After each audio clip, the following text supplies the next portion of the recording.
$60 портфелін $6000 жеткен Ақерке ханым. Біздің қазақтың әйелдері 40 жандашы. Мына бала, бір қолында тамақ, ата ене, үй. Шымкенттіктер вообще той, жиын, сонымен биржамен алысады да. Қазақстандық компаниялардың бар екенін білмейміз ғой.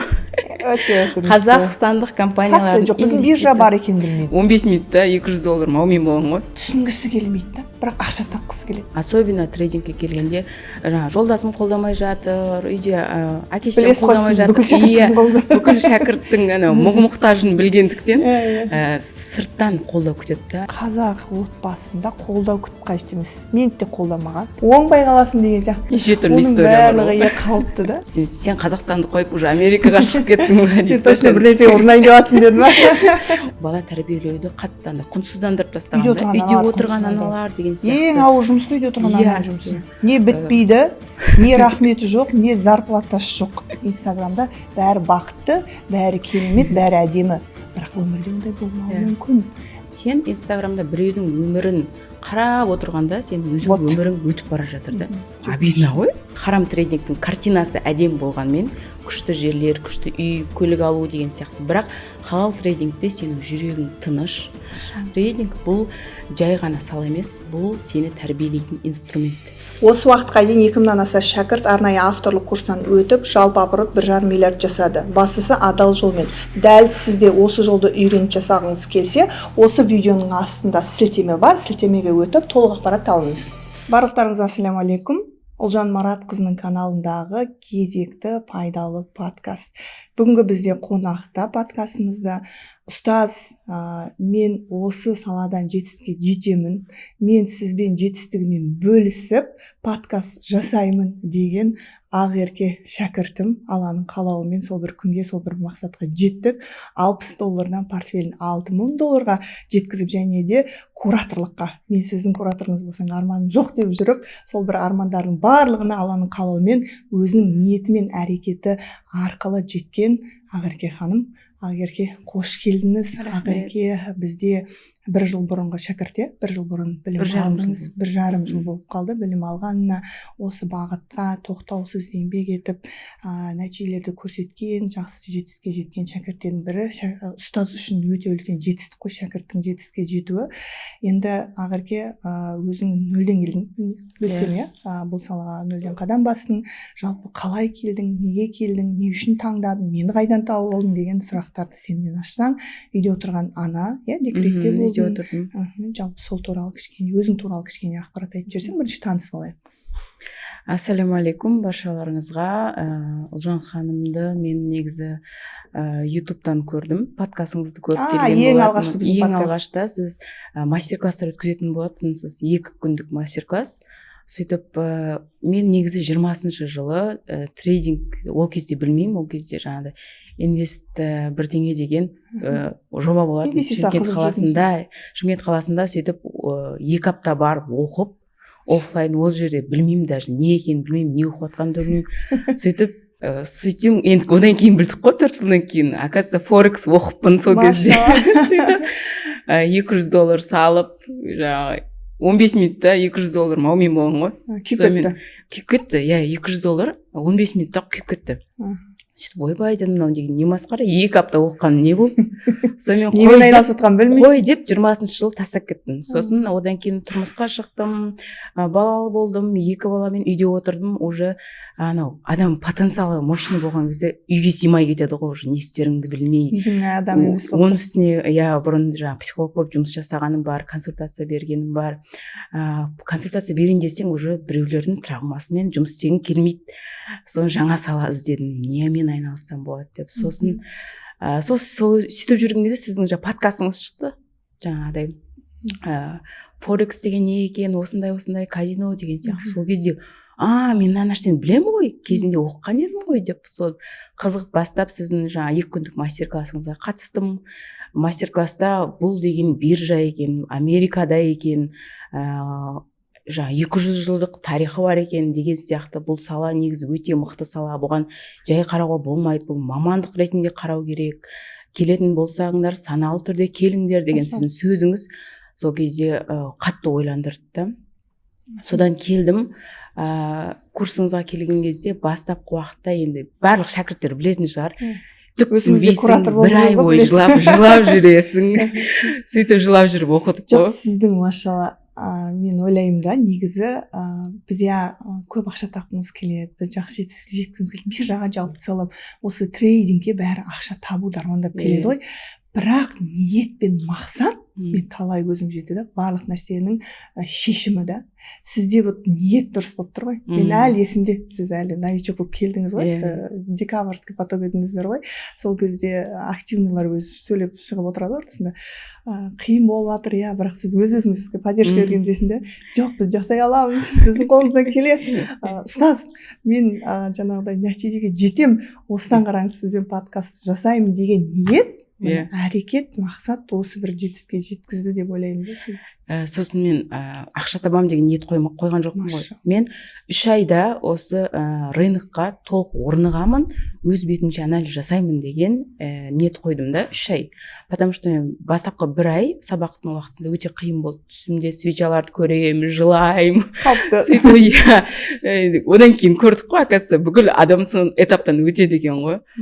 Сөйтіп жылап жүрген кезде өзіме мақсат қойдым. 3 ай чисто осы өз бетімше анализ жасап, мен рынокты оқи алатын дәрежеге жетемін деп.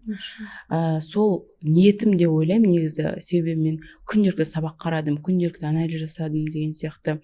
Одан кейін мен бұл салаға саналы түрде шешім қабылдадым. Мен мына салаға орнығамын, себебі енді бұрыннан адамдар білетін шығар, инвестор деген сөзді бүкіл кинолардан көріп жүрік, акция деген сөзді, жаңағыдай совет директоров деген киноларда көп көрсетіледі ғой.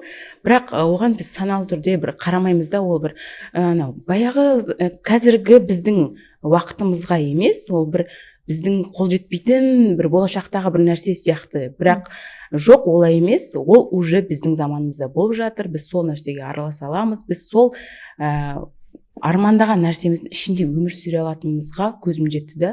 Сосын мен сол 3 айда осы рынокқа мен орнығамын, қалайда өз бетімше анализ жасаймын дедім. Бірақ мен 3 айда рынокқа орныққаннан да гөрі мен уже табыс тауып бастап кеттім. Яғни табыс ол уже, қалай айтсам болады, мен орнығам деп жүрген кезде ол параллельно қосылды да, табыс деген. Сөйтіп нәтижелерінде. Бірақ фокусыңыз нарыққа орнығу болды. Вот сіз дұрыс жолмен қадам басқансыз да, бізде көбіндегі проблема білесіз ғой, сіз кураторлықта болдыңыз.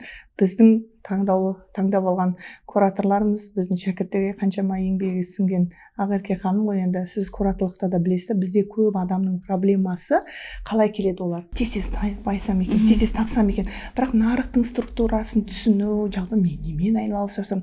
Өйткені бізде 80-90% шәкірттер нөлден келеді ғой. Бірақ олар түсінгісі келмейді да, бірақ ақша тапқысы келеді. Мен білесіз ғой, айтамын ғой үнемі, компанияны от үйді зерттейміз, не алып жатырмыз, қараймыз деген сияқты.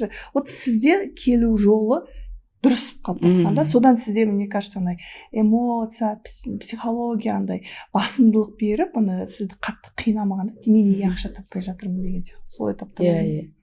Оның үстінде менің базовый потребностьтерім жауып болды ғой. Яғни менің базовый қажеттіліктерім бәрін жолдасым жауып отыр да, мен тек қана өзімнің потенциалымды ашуға жұмыс істедім. Яғни мен бұл бағытқа мамандық ретінде қарадым да, осы жерден бір маман болып шығайын деген мақсатпен жұмыс істедім. Және шәкірттерге де сол келген кезде айтамын ғой, бірінші сендердің мақсаттарың ақша табу болмасын. Жақтан миларын жейміз ғой, жақтан Марат қызым, жақтан кураторлар дейсіз ғой. Бірінші очередь сендер рынокқа орнығуды, анализді түсінуді, графикті оқуды үйреніңдерші депші. Оны қабылдағысы келмейді, но соңында түсінеді ғой, бәрібір ертелі кеш. Біз өйткені көбінде мен айтамын ғой, біздің мақсатымыз сигнал береміз, проблема жоқ, сигнал сатамыз, үйретеміз. Сигналымыздың бәрі 80-90% отработаны, но олар сигналға тәуелді болса, не жазып жатқанын түсінбейді да. Адам бір кез келген сауда жасаса, бір дүниемен айналысқан кезде оның түбін түсіну керек. Сонда ода мотивация, желание, бір қызығушылық болады да. Сондықтан сол нәрсеге қатты фокус қоямыз. Енді Ақерке, сіз алғашқы қандай қиындық болды, биржаға келдіңіз ғой, мысалы, не қандай бір қиындық болды, және сонымен қалай кішкене справляться еттіңіз, былайша айтқанда соны жеңіп шықтыңыз?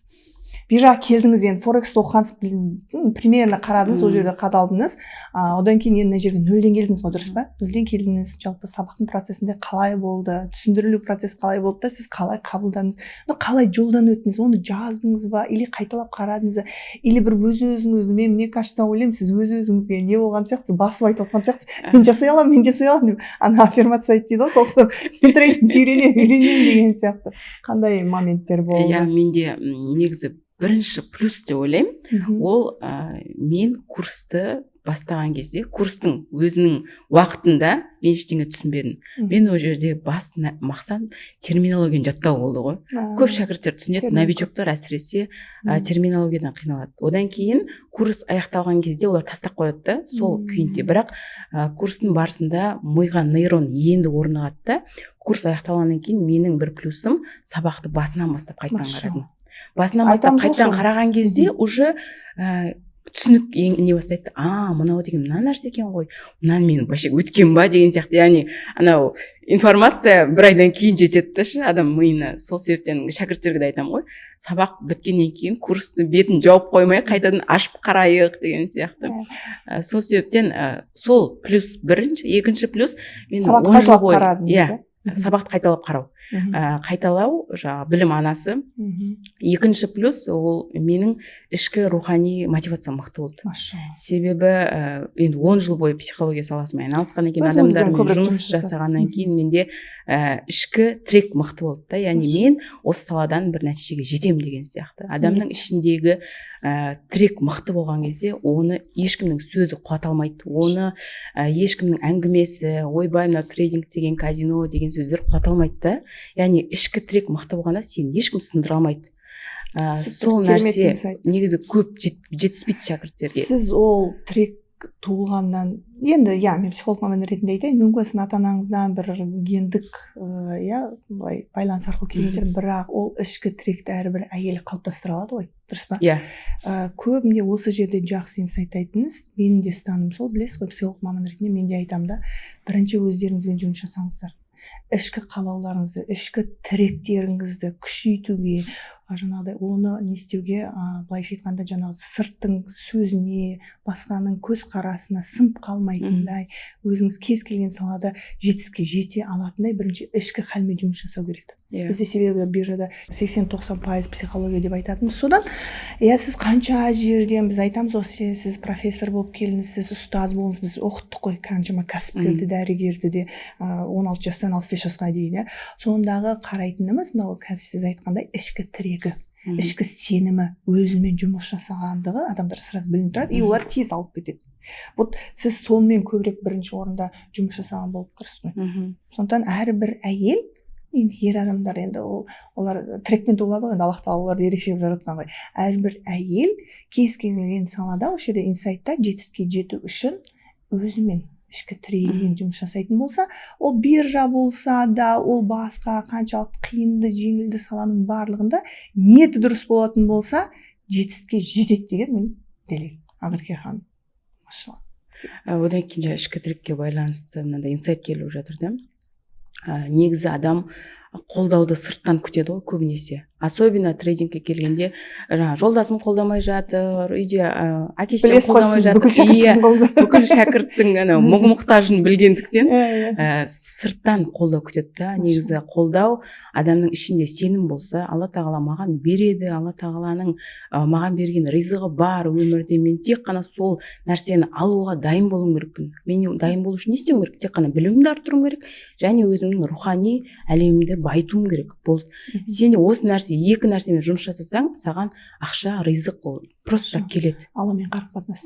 Алламен қарым-қатынас. Осы жаңағы сыртқы қолдау бойынша айтқым келеді. Негізі трейдингке биржаға қатысты мен айтатын едім, қазақ аудиториясы, қазақ отбасында қолдау күтіп қажет емес. Мен де қолдамаған. Мен даже кәсібін тастап келген білесіз ғой, сол кезде мен өзім бауырларым, сен есің дұрыс емес.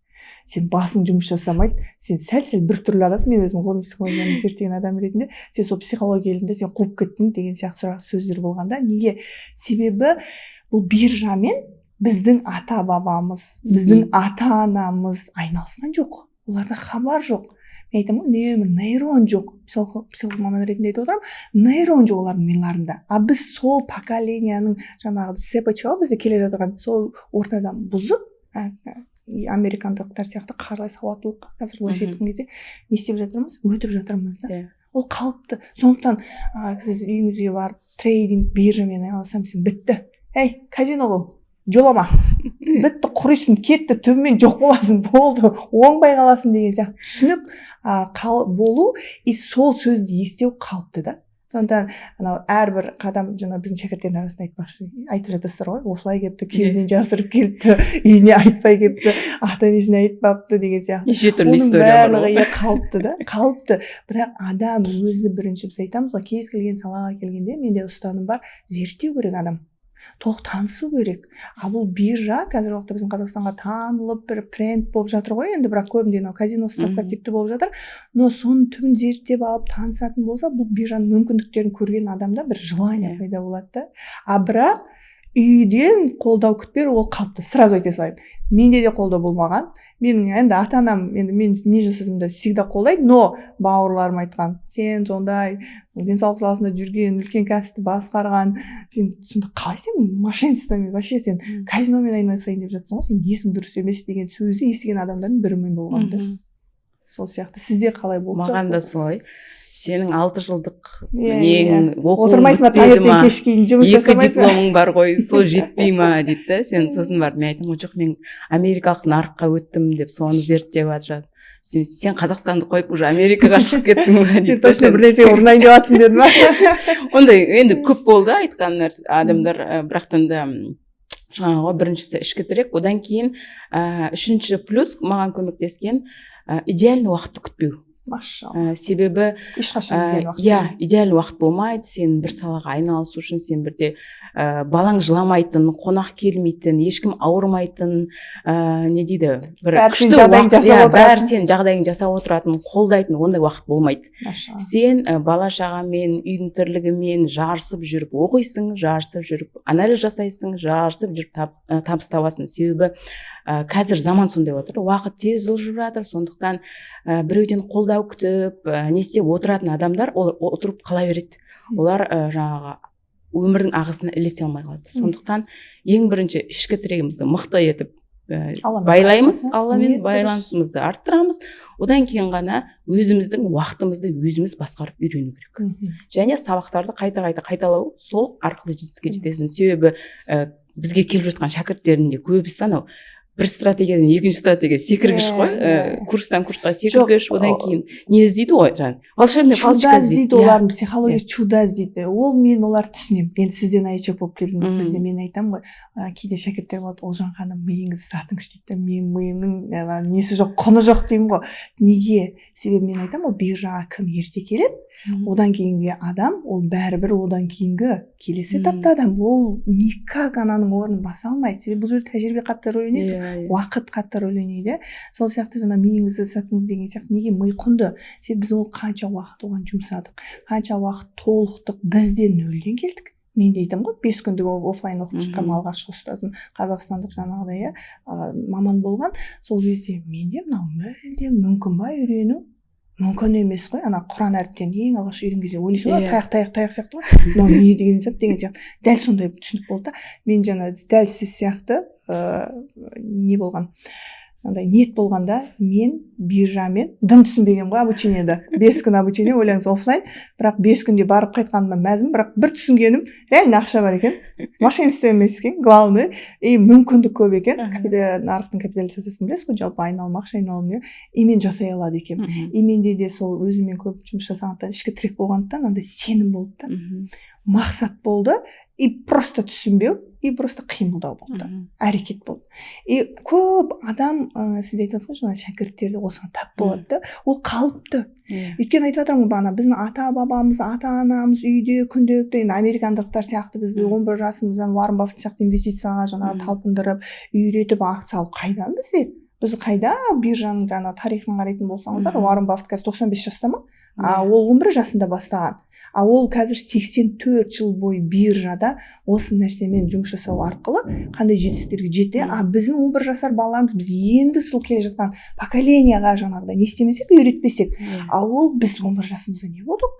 11 жасымызда бізді әлі телефон қателеспесем болған жоқ уақыт болды. Ол қалыпты да жаңағыдай, сен түсінбеуің, қабылдамауың, ол бірден мүлдем жаңағы айдалаға сені Марсқа тастап жүрген сияқты болады ғой. Сіздер айтасыздар ғой, бірінші классқа келген сияқты ұстаздар. Хотя біздің шәкірттер қаншама білімді, қаншама салада жетістікке жеткен, қаншама жаңағыдай ұстаздық етіп жүрген кісілердің өзі келіп жатады. Сонда қараймыз ғой, бірінші сыныпқа келіп, буква А, буква Б деген сияқты үйретесіздер ғой бүйтіп. Мен бұны қоссаң осылай деген сияқты. Ол солай келеді. Сіздің де негізден солай өткен сияқты. Ағарки жаңа кез келген жетістікке жеткен трейдер, инвестор, мамандар дәл айтып жатқан біздің жаңағы этаптардан өтеді. Сіз де сол жолдан өттіңіз ғой, мысалы келдіңіз, ештеңе хабарыңыз жоқ, свечалар не деген дүние, мынау не деген ақпарат деп шошиды ғой біздің шәкірттер. Не деген көп дүние деп ше. Сол сияқты жолдан өттіңіз, енді $60 $6,000 портфельге жеткізді деп мақтанамыз ғой сізбен, машалла. Сол жолда қандай қиындықтар болды? Қандай бір өзіңізбен жұмыс жасау? Енді сіз үйде отырған анасыз, бала бар, ата-енемен дұрыс қателеспесем, үлкен үй, Чимкентская Келинка деген не бар, ат бар, туысқан бар. Бізде енді мен де Чимкенттің қызымын, айтамын ғой, чимкенттіктер вечно тойдан қол тимейді, той бар, жиын бар. Қандай қиындықтар болды? Қалай жеңдіңіз? Жалпы сіз сияқты енді бастап жатқан биржа қызығып жүрген әйелдер болса, сол жолда не айтатын едіңіз? Ең бірінші мақсат қою керек. Егер адамның алдында мақсаты болса, ол сол мақсатқа жету жолында өзіне керек нәрселерді жинап алады. Мысалы үшін уақытын реттеу деген сияқты. Көп әйелдерді білем ғой, енді одан кейін шәкірттерді тәрбиелеп жүріп байқадық. Көбісінің уақыты негізі сериал қараумен, таңнан кешке дейін кухнядан шықпай тамақ істеумен өтіп жатыр да. Былай қарап тұрсаң, қазіргі заманда дамаймын десең ақпарат көп өте. Бірақтан да ақпараттың саны бар, сапасы жоғы бар. Немесе ақпаратта жүйе жоқ, сол арқылы адамдар курстарға жазылады. Яғни курста адам ақпаратты жүйелеп қояды да, сол ұстаз не айтады, мысалы үшін мынаны оқы, мынаны істе деп, яғни жүйеленген ақпараттың тізімімен жүреді и уақытын реттеу керек. Жаңағыдай уже артық сериалдарды жинастырып тастап, артық нәрсені жасамай деген сияқты. Уже үйде отырған аналардың көбісі білетін шығар, жаңа ана жаққа барып келейік, мына жаққа барып келейік десе, ілесіп кете бермейсің, уже сенде мақсат бар, сенде режим бар. Бүгін мынаны істеуім керек, мына компанияға анализ жасауым керек деген сияқты уже өзіңнің уақытыңды жүйелей бастайсың да. Сол арқылы жетістікке жетуге болады негізі. Себебі өзім соған дәл едім. Сіз қалай жасадыңыз, мысалы, сізде кішкентай бала болды ма? Кішкентай. Мен тренингке келген кезде қызым 7 айлық болды. Қызым 7 айлық болды. Ол кезде как раз енді еңбектейтін кез ғой, бүкіл жерге асылып, еңбектеп, сондай кезде жасадым. Ең бірінші ниет таң намаздан кейін сабақ оқисың, одан кейін конспект жазасын, күнделікті 2-3 акцияға анализ жасаймын деп сондай мақсат қойып қоясың. Сөйтіп 2-3 акцияға жасап болғаннан кейін жоспарыңнан галочка қойған сайын миыңда бір күшті жарылыс болады ғой, мен мынаны істеп жатырмын деген сияқты. Негізі көп үйде отырған әйелдердің бір несі бар да, мен қалып кеттім, мен дамымай жатырмын, мен әлем дамып алға жылжып кетті, мен артқа қалып кеттім деген сияқты ощущение. Сол ощущениеден кетіру үшін адам өзіне бір жоспар жасау керек. Бір күнде мен мына нәрселерді істеуім керек деп соған галочка қойған кезде уже сен өзіңнің саналы түрде қоғамға пайдалы адам екенін түсіне бастайсың да. Яғни сен тек өмір сүріп жүрген жоқсың, арнайы бір нәрсені тындырып жүрсің. Негізі бала тәрбиелеу ол да үлкен жұмыс қой. Бірақ бізде қазір қоғамда бала тәрбиелеуді қаттан құнсыздандырып тастаған. Үйде отырған аналар деген сияқты. Ең ауыр жұмыс қой, үйде отырған ананың жұмысы. Не бітпейді, не рахметі жоқ, не зарплатасы жоқ. Сондықтан біз әйелдерге айтамыз ғой, мен үнемі психолог маман ретінде де енді әйел ретінде түсінетін адам ретінде біз де сол этаптарын өттік қой. Мен айтамын, даму керек әйел, оқу керек, сауатты болу керек. Сауатты анадан сауатты бала өсіп шығады. Себебі әйел қалай болады, сол ұрпақ солай тәрбиеленеді ғой. Сонда жаңағы өту жолыңызда айтып жатырсыз ғой, уақыт қою керек, жаңағыдай как будто бір неден қалып кеткен сияқты қоғамнан. Ол негізі неден пайда болды? Қазір біз мынау Инстаграм, ТикТок деген әлемде өмір сүріп жатырмыз ғой. Барлығы әдемі Инстаграмда. Барлығы керемет. Сразу айта салайыншы, Инстаграмда бәрі бақытты, бәрі керемет, бәрі әдемі. Бірақ өмірде ондай болмауы мүмкін. Әркімнің өзінің проблемасы, әркімнің өзінің қиындықтары жетіп жатыр. Соны адамдар көрмейді, білмейді. Тек қана әдемісін көріп, анау психологиялар сынып кетіп жатыр да. Мен ғана үйде отырып қалдым, мен ғана жетпей қалдым, мен ғана ақымақпын, мен ғана бір неден құр қалған сияқты. Ондай емес. Әрбір адамда ол мүмкіндік бар да. Әрбір әйелде сол жетістікке жетуге, қалған арманымен өмір сүруге мүмкіндік бар. Просто оны не істеу керек? Жаңа сіз айтқандай, әрекет ету керек. Мына нәрсені түсіну керек қой, просто сен Инстаграмда біреудің өмірін қарап отырғанда, сен өзің өмірің өтіп бара жатыр да. Өтіп бара жатыр. Просто әрекет жасау керек. Сен ертең күні просто кәртеген кезде артыңа қарасаң, сен өмірің біреудің өмірін қараумен өтіп кеткен да. Обидно ғой? Обидно ғой? Өзіңнің өміріңнің просто өтіп кеткені. Адамның ішінде негізі мынандай мақсат болу керек. Мені Алла тағала бұл өмірге бекер жаратқан жоқ. Мен осы өмірде бір тигізетін үлесім бар, пайдам бар. Мен бұл өмірге тек қана алу үшін келген жоқпын ғой. Мен беру үшін келдім деген сияқты. Мен аламын беру үшін. Яғни мен білім алсам да, мен ақша тапсам да, мен оны біреуге беру үшін істедім. Себебі ақшаны тек қана өздері тауып, бірақ соңында немен аяқталып жатқанын көріп жатыр ғой, мысалы. Мақсат, яғни алу үшін ғана болу керек емес, беру үшін болу керек. Сондықтан ана бір не бар ғой, аңыз әңгіме бар ғой, яғни алма, мысалы үшін сонша жыл қоректенеді, өседі, жетіледі, жайқалады, жеміс береді, бірақ алма өзінің жемісін өзі жемейді ғой. Ол адамдар үшін. Дәл сол сияқты адам да өседі, өнеді, жетіледі, дамиды, білім алады, ақша табады, бірақ өзінің пайдасын өзгеге тигізу үшін. Яғни негізі үйде отырған әйелдерде екі-ақ миссия болу керек деп ойлаймын. Біріншіден өзін дамыту арқылы өзінің айналасында адамдарды, баласын деген дамыту, яғни ол болашақ тұлғаны тәрбиелеп жатыр ғой. Сондықтан тұлғаны тәрбиелеу ол өте үлкен миссия, және сен тұлғаны тәрбиелеу арқылы сен әлемді өзгертіп жатырсың. Ал әлемді өзгерту үшін сен бірінші өзің білімің болу керек қой. Сондықтан ойлаймын, үйде отырған аналарға көбінесе өздерін дамытумен жұмыс жасаған дұрыс. Сіз енді үйде отырған ана 7 айлық баламен бастадым деп тұрсыз ғой, биржаны. Сонда өзінің қиындықтары болды ғой негізі. Болмады емес, сол кезде кішігірім лайфхак айтып берсеңіз, енді қадам басып жатқан әйел кісілерге не істедіңіз? Уақытты бөлдіңіз ба? Мен үнемі айтамын ғой, таң намаздан кейін сабақ қараңдар, таң намаздан кейін сабақ қараңдар. Не үшін? Себебі әрине енді намазхан адамдар болса өте үлкен плюс, намаздан кейін миың тынышталып тұрады, медитация деп жатады ғой, бізде медитация жасаған сияқты боласың, жаңағыдай уақыттың берекесі болып тұрады да. Алладан бір саған ризық бөлініп жатқан уақыт қой, соны просто өткізіп алмау керек та. Үйдің бітпейтін тірлігі, күнделік тіршілік басылады күн шыққаннан кейін. Неқа барамыз, үйтеміз, сөйтеміз, бүйтеміз, жылау, садик, мектеп, соған дейін істеу керек. Нейрондарды қалыптастырып алу керек та. Жаңа саланы, жаңа биржа болсын, мүмкін басқа сала, бізде проблема ол, қабылдай алмай жатырмын. Мүмкін емес, бәрі мүмкін. Алланың қалауымен өмірде бәрі мүмкін. Мүмкін емес нәрсе жоқ. Алла ол шексіз, ол шексіздікті сен қаншалықты аласың, сен пайдаланасың, сен миымен оған қаншалықты сенесің деген момент бар да. Осы моментте сізде қандай, мысалы менде таң намаз деген намаздан кейін қарау керек, сол кезде жаңағыдай қайталау керек, сол кездегі білім жақсы миға қонады деген үнемі айтылатын сөз бар. Сіз мысалы қалай ол дүниені құрастырдыңыз? Менде мынандай нәрсе болды. Үйде жүрген кезде, мысалы үшін, сабақ үнемі қосылып тұрады. Үнемі қосылып тұрады сабақ. Мысалы үшін, сен жазып отыруың міндетті емес қой. Сен тыңдап жүресің сабақты. Керек моменттерде дәптерің қасыңда тұрады, жазып аласың. Тамақ істеп жүріп сабақ тыңдайтын тұғымын. Кір жинап жатыр, сабақ тыңдайсың. Любой кезде сабақ тыңдаймын. Мен трейдингтің анализдерін қарамайтын кезде мен трейдинг туралы подкасттар көретін тұғым. Осындай мысалы сіздің подкасттарыңыз болды, басқа трейдерлердің подкасттары болды. Адамда өзінде жүйе болған кезде, сен ненің халал, ненің харам екенін білген кезде, сен уже любой подкастты көрсең де, даже харам трейдинг туралы подкаст көрсең де, сен оны өзіңе фильтрлап аласың.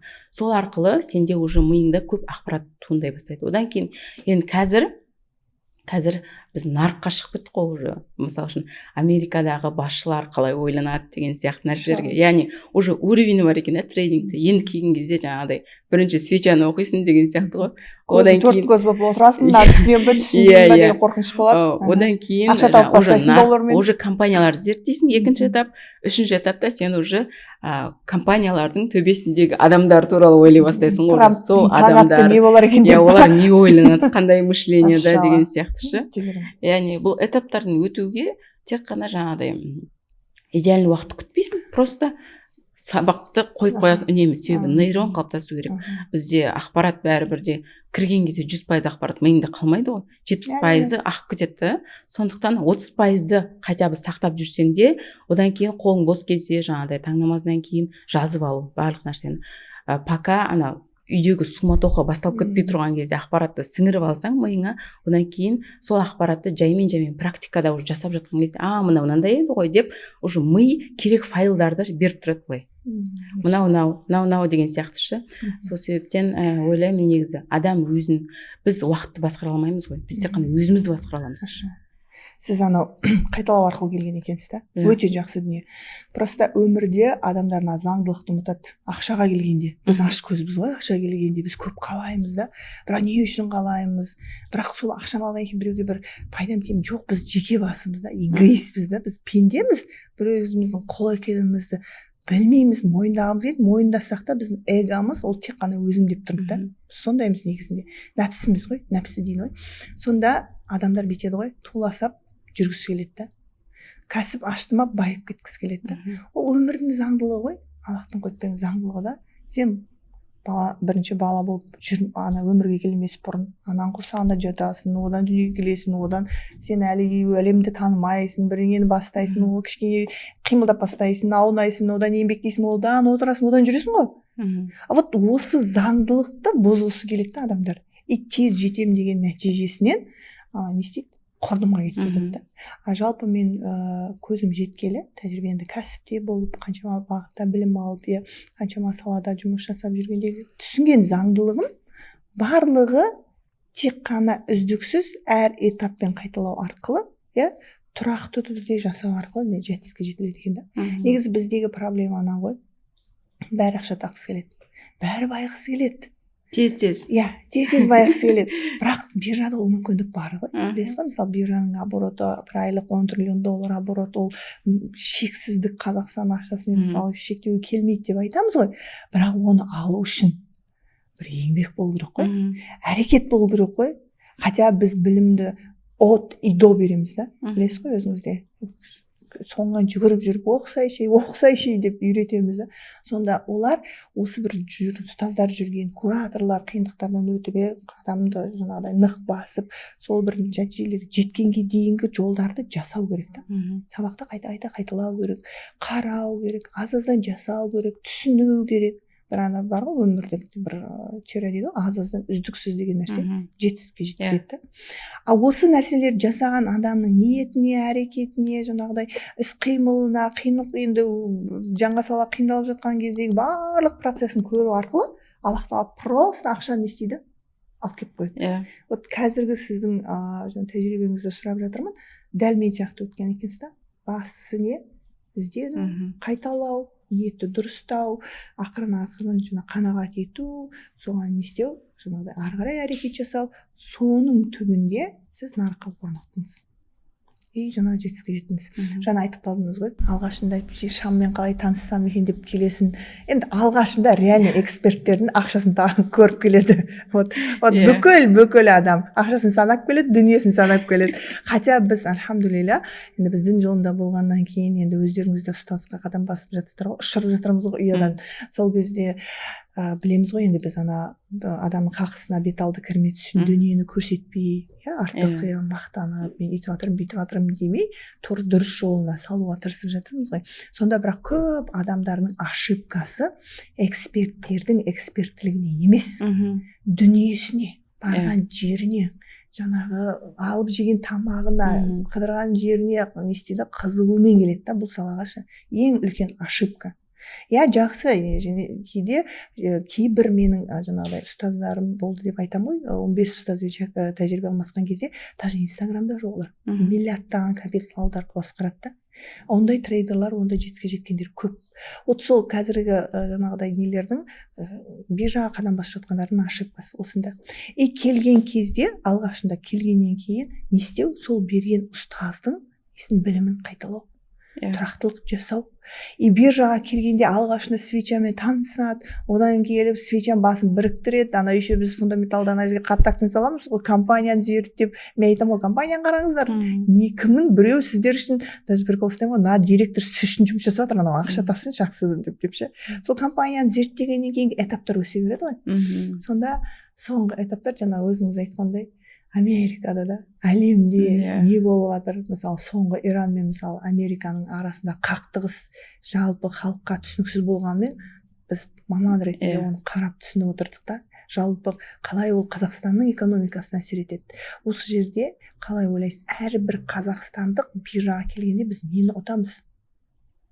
Қалай біз экономикамызды көтереміз? Жалпы біз сауаттылықты арттыру арқылы әрбір отбасыдан қаржылай сауаттылықты мысалы үйрететін болса, әр баласына біз тек қана трейдингтен, жаңағыда биржадан орта мерзімді кәсіп жасауда үйреткенмен қосымша инвестицияны үйретіп жатырмыз ғой қазіргі уақытта. Сол инвестиция жасау арқылы қандай жетістікке жету мүмкін? Мысалы, анасы оқыды.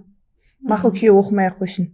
Бізде көңілға проблема. Бірінші әйелдер 40 жанды. Бірақ ер адамдар биржада олар мықты ғой, логиктар ғой, күшті жаңағыдай тез алып кетуге қабілет бейімді. Бірақ біздің қазақтың әйелдері 40 жанды ше. Мына жақта бала, бір қолында тамақ, ата, ене, үй, шымкенттікілер вообще той, жиын, сонымен биржамен алысады да.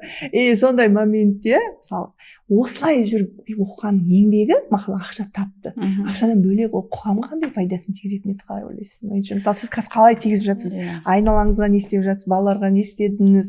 Қандай портфель көтердіңіз? Оны қалай басқарып жатсыз? Күйеуге не деп айттыңыз? Туысқандарға айтып жатырсыз ба? Осы нәрсені қорқып кетсеңіз қалай? Мен енді қазіргі менің қадамым, мысалы үшін мен трейдингте ақша бар екенін білем, және оны тауып жатырмын. Келесі қадам осы трейдингтегі халал жолмен табысты басқа адамдарға бар екенін көрсету. Әсіресе инвестиция, бізде инвестиция деген нәрседе мүлде махрұм ғой. Қазақ халқы, қазақстандықтар инвестициядан қорқады, оның тек байларға арналған деген түсінік бар бізде. Ненің не екенін білмейді, және инвестицияны тек қана бастау үшін сен көп ақша болу керексің деген сияқты нәрселер бар. Және бізде көп нәрсе, мынандай нәрсеге шок болдым мен. Қазақстандық компаниялардың бар екенін білмейміз ғой.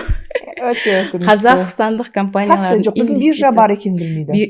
Біздің Қазақтелеком, Астана, Казатопром сияқты бар ғой. Нарық бар екенін, оның ішінде акциялардың бар екенін, халал компаниялардың бар екенін, және оларға инвестиция жасауға болатын, және олардың жылына 2 рет дивиденд беретінін ешкім білмейді. Ондай ақпарат жоқ. Қазір сол ақпаратты тарату жолында қазақтарға өзіміздің компаниялардың дамуына үлес қосайық. Әрі сол арқылы өзіңіз де дамисыз, байисыз, және компаниялардың дамуына да үлес қосасыз деген сияқты нәрсені ақпаратты таратумен, тегін таратумен, ақылы таратумен айналысып жатырмын. Және туған жан-жақтан бастау керек қой бірінші. Күйеуде болды, сенді ма? Үйдегілерде, класстастардан, бізде Шымкентте гап ойнайды ғой. Сол гаптарда сөздермен қайда құр өсек әңгіме емес.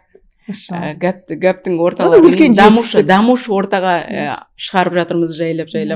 Себебі қазір уже баяғыдай біреудің өмірін обсуждать етіп өтумен уақытымыз өтіп бара жатыр. Сондықтан қазір біз дамушы ортаны қалыптастыру, жастардың сауатты болуы, Қазақстанның дамуы үшін біз қандай үлес қоса аламыз? Мысалы үшін магазинге барып, сен 1500 теңге, 2000 теңгені просто жаратып кетесің да. Бірақ сен қазақстандық акцияларды 1500 теңге 600 теңгелік акциялар бар, сондай акцияларға инвестиция жасай аласың деген нәрсені көрсетіп жатырмын да. Жинай аласың ақшаңды. Иә, ақшаңды жинай аласың.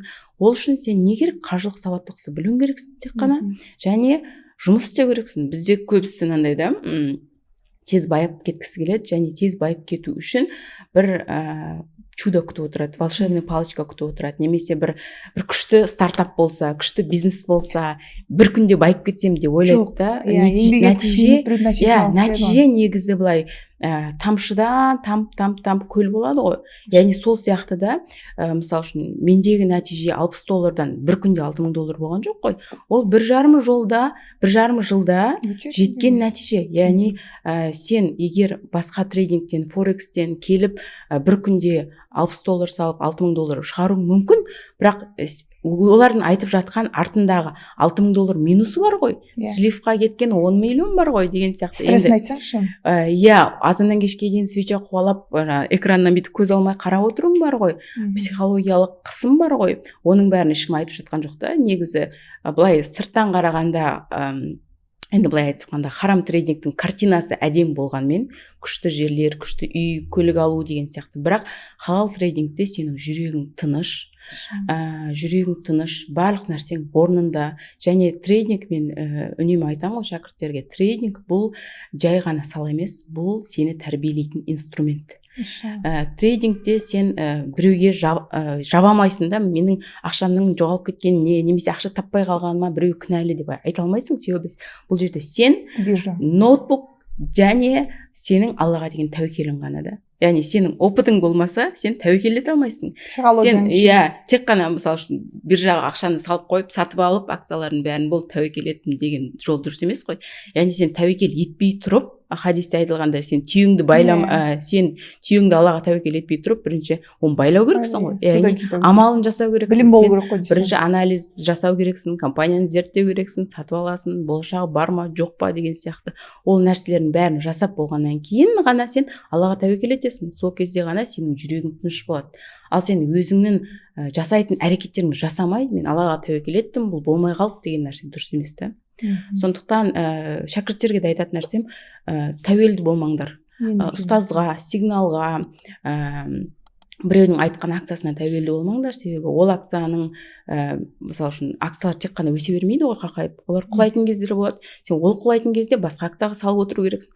Оны салу үшін білім керек. Жаңағы түйені байлау үшін сенде білім болу керек қой. Жоқ, түйені просто қалдыру үшін бірінші байлау керек, ол үшін білім керек. Биржадан ақша табу үшін бірінші білім керек, риск алу үшін деген сияқты. Және дұрыс білім керек та. Дұрыс білім. Бірақ дұрыс білім беріп жатырған адамдар да бар. Екінші момент, осы жерде сен дұрыс ұстазға келдің бе, бірақ ұстазың егер сен психологиялық көмек көрсете алмайтын болса, ол тоже проблема. Потому что бізде биржа, трейдинг саласы психологиямен былай тығыз байланысты болғандықтан, адам психологиядан ақша сауатқан кезде оның ақшасы келмейді. Себебі бір қосымша бізде біз білмейтін, біз сезбейтін ғайып әлем бар ғой. Яғни жаңа Алла тағаланың саған беретініне сенбеу деген сияқты, немесе миыңдағы ақшаға байланысты, байлыққа байланысты, установкалары, шешімдер, қандай да бір өзіңнің опытың бар. Оның бәрімен ұстаз негізі шәкіртпен жеке-жеке жұмыс жасайды. Жеке-жеке жұмыс жасайды. Ол адамның ішіндегі нәрселерді айту арқылы, оған көрсету арқылы, оказывается, сенде мынандай установка бар екен ғой. Сен мен жұмыс жасасаң, кішкене ойыңды өзгертсең деген сияқты насмотр институтты қоссаң, ары қарай жақсы болып кетесің деп. Негізі біздің курстардың атып кетіп жатқан жағы сол деп ойлаймын. Біріншіден дұрыс білім, екіншіден психологиялық көмек. Өйткені бізде байқасаңыз, Аллаға шүкір, шәкірттеріміздің нәтижесі енді кураторлықта көріп жүрсіз ғой, кері байланысымыз, алғыстары, олардың туған туысын алып келіп оқытуы, ол егер біздің обученияда проблема болатын болса, біз егер дұрыс жеткізіп жатқан халал харам енді өз алдына проблема. Одан бөлек біз білімнің сапасы жоқ болатын болса, ол неге туысқанын алып келіп оқытады? Неге нәтиже көрмейтін болса, ол айтпайды ғой сыртқа.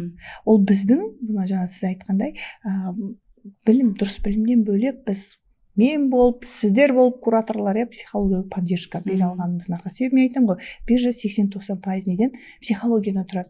Мен айтушы едім, мына қазақстандық ұстаздық етіп жүрген әрбір эксперттің психологиялық білімі болу керек. Мен осы ұстанымды ұстанамын, үнемі айтып да жүрмін да. Себебі сіз жарайды адамды биржаға алып келдіңіз, ол оңай бағыт емес. Ол әлемдегі биржа, Америка биржасы, бүкіл кәсіптің атасы деп айтамыз ғой. Бүкіл ақшаның басы бұлағы ғой. Бұлай өте үлкен көлемдегі.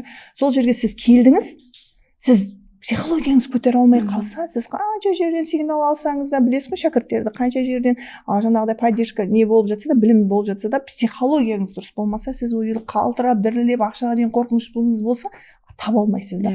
Қиындық болады. Сондықтан биржада енді сіздер қолдан шығып, тәрбиеленіп, пісіп, жолды ізді жалғап жатсыздар ғой. Енді мысалы басқа да біздің шәкірттер емес, басқа бағытта мақыл жарайды, харамды үйретіп жүрген кісілер болса да, сіздер ұстазбын деп, ұстаздық дәрежеге жету үшін, дұрыс ұстаз болу үшін психологиялық біліміңіз болу керек. Сіз адамға поддержка бере алуыңыз керек. Мүмкін сіз керемет эксперт шығарсыз. Егер сіз психолог болмасаңыз, онда биржадан шәкірттерді жетістікке жеткізе алмайсыз. Өте керемет. Жақсы, өте прям менің ұстанымдарыммен келе жатыр екенсіз ғой. Ұяда не көрсең ұшқанда соны ілесің дейді ғой. Сондықтан сізден енді үйренген нәрсем көп қой. Біріншіден тек қана халал бағытты үйрету, екіншіден ақерке айтатын болсаң бір нәрсені ұстаздардан нақтылап, дәлелдеп, сосын ғана айт деген нәрсеңіз сол қатты сіңді. Үшіншіден оларға негізі келген кезде білімнен бөлек психологиялық көмек керек, психологиялық қолдау керек. Қолыңнан келеді деп айтылған сөзге олар мұқтаж деп сіздің айтқаныңыз сол қатты сіңді да. Осы үш нәрсені ұстану арқылы қазір мысалы үшін өзімде жеке оқытып жатырмын ғой. Шәкірттерге соны беруге тырысамын да. Қолыңнан келеді. Қолынан келмейді деген адамның просто ішіндегі мүмкін тірегі дұрыс емес шығар. Сол тірегін анықтап берсең, сол тірегін нақтап берсең, ары қарай ол адам атып кетеді да. Сол атып кету үшін адамға дұрыс білім мен психологиялық қолдауды беретін ұстаз болу керек. Адамның жасаған жалпы адам жасайды ғой, негізі. Осы сөз, менің 65 жасар шәкіртім бар ғой, қарағандық ұстаздыққа жеткен. Сол кісі айтады, сіздің бір сөзіңіз, көрдіңіз бе қалай адамға сондай бір сөз өлтіреді или жетістікке жеткізеді.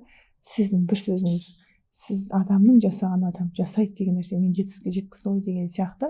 Сондықтан әрбір ұстаз болам, ұстаздыққа жетем, дұрыс ұстаз болам деген адамның міндетті түрде психологиялық білімі болу керек, және де өзінің психологиялық халі дұрыс болу керек та. Ол дұрыс ұстаз болу үшін ол дұрыс маман да болу міндетті емес. Өте керемет.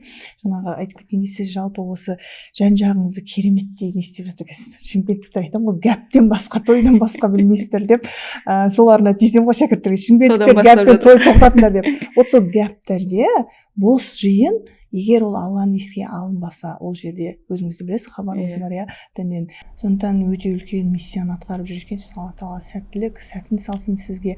Жаңағы қойғаным сұрақты, мысалы, әрбір қазақстандық жалпы инвестиция жасау үшін ол бай болу керек емес, міндетті емес. Әрбір сауатты ана, ол әр баласына біліммен, мүмкін жаңағыдай тәрбиесімен инвестиция жасап жатқан шығар, бірақ заманның талабы қаржылай инвестиция жасау керек, жинап үйрену керек. Біз көрсетеміз ғой, мысалы бала туылмай жатып, қазір уақытта жастар үйретіп жатыр да. Мен даже айтамын ғой, күйеуге тидің ба, ана көмекшіден сұрағатын аржан. Қалмал қанша алдың?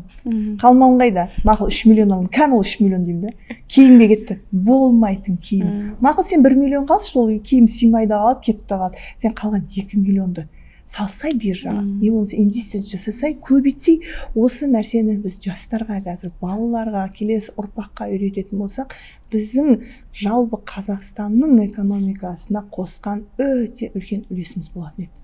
Біздің миссиямыз үлкен да. Себебі біз өзіміз ғана ақша тауып қана қоймай, қазір ұстаздық жолында сіз де қадам басып жатырсыз, сонда осы бір ұстаздық жолда осы бір миссияны ұстанатын болсаңыз, біз отбасыға табыс табу, өзіміздің құндылығымыз көтеру, балалардың тәрбиесінен бөлек Қазақстанға экономикасын көтеруіне, қаржылай сауаттылығын артуына не істеп жатырмыз? Септігіміз тиіп жатыр. Неге? Себебі бұл жаңағыдай сауаттылықты арттыру, қаржылай жаңағыдай сауатты болу деген проблеманы шешуден бөлек, биржадан біз немен? Доллармен ақша табамыз. Әрбір Америкадан, Америка биржасына табылып жатқан ақша, ол Қазақстанға келеді ғой. Біз шешеміз, салық төлейміз, ол заңды, ешқандай бір мемлекет запрет қойған жоқ деген сияқты. Сонда Америкадан, шетелден жалпы алып келіп жатқан әрбір ақшамыз Қазақстан экономикасына келеді. Ол жерден сіз тамақ аласыз, киім аласыз, сіз не істейсіз, үлес қосып жатсыз да. Сондықтан қазіргі басып жатқан қадамыңыз менің жолымды жалғап жатыр екенсіз, өте қатты қуаныштымын. Ұстаз, мен осыдан жетістікке жетем, подкаст жасаймыз деп сол күнге Алланың қалауымен жеттік. Оның барлығы тек қана Алланың қалауымен, просто ниетіміз, әрекетіміз, дұрыс жолда болуымыз осы бір жетістікке жеткізді деп ойлаймын. Одан бөлек ұстаз, сіздің кураторыңыз болсам, арманым жоқ деп, ол арманға жеткіңіз, жалпы сіз Алламен контактыңыз дұрыс па деп ойлаймын да. Машалла, кураторлық болдыңыз. Енді әрине бізде енді айтамыз ғой, 3 куратор бар, соның басында тұрдыңыз, оларды сүйредіңіз. Мен ойлаймын, біздегі білім, альхамдулилля, Қазақстан бойынша айтамыз ғой, ең терең, ең құнды деп. Одан бөлек сіз мысалы кураторлықта жаңағыдай өзіңіздің жанашырлығыңызбен, поддержкаңызбен, мен ойлаймын көп сонымен тап болдық бізде. Сол жылы сөзбен, адамдар мұқтаж ғой, бір жаңа бір салаға келіп жатқан кезде, ана келін жаңа үйге түскен кезде шошынады, жан-жағынан бір кім жылы сөйлейді, соған қарай бауыр басады. Сол сияқты сізге бауыр басқан сияқты да, үйден ақерке ханым деп барлығы.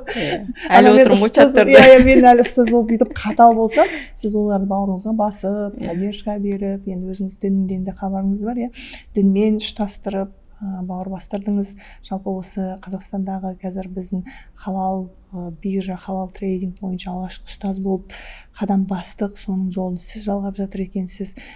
Жалпы осы біздің командада біршама уақыт жұмыс жасадыңыз, ол жерде еңбегіңіз сіңді, алғысым шексіз. Енді басып жатқан қадамыңыз Алла тағала берекесін берсін. Мен өте қатты қуаныштымын. Именно осы Қазақстандағы халал биржа, халал инвестицияны жалғап, ары қарай үгіттеп, жалғастырып жатырған ол менің шәкірттерім болғандығы қатты қуантады. Сізге сәттілік тілеймін. Енді әрине ұстаз деп ұмытып кетпесеңіздер болды деп қояды дейді. Әрине ұмытпайсыздар, оны білемін, сенемін. Бірінші біз себебі мұсылманбыз, альхамдулилля, біз ол жерде құндылықтың бәрін түсінеміз. Ұстаздық жолға қадам басқан екенсіз, оң болсын, поддержка беруге, көмектесуге, ары қарай жолды көрсетуге әрқашан дайынбыз. Сіздің де шәкірттеріңіз мені қалай сыйлап, қалай жоғарыға көтеріп, ұстаз деп сыйлап жатса, сіз де сол дәрежеге жеткізсін. Бастысы ниетіміз дұрыс болсын.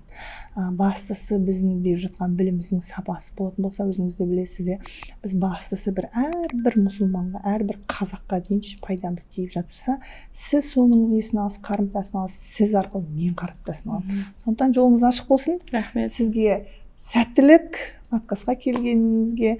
Ақырында подкастты аяқтайық, аман болайық. Құрметті оқырмандар, бұл ойлаймын сіздерге құнды және де бір енді биржаға қалай қадам бассам екен, бассам қандай қиындықтарға тап болам, сол қиындықтарды қалай жеңсем екен дегенге жақсы бір инсайттарды беретін подкаст болды деген ойдамын. Уақыт бөліп тыңдағандарыңызға алғысым шексіз. Келесі подкасттарда аман есен жолыққанша, ассалауму алейкум.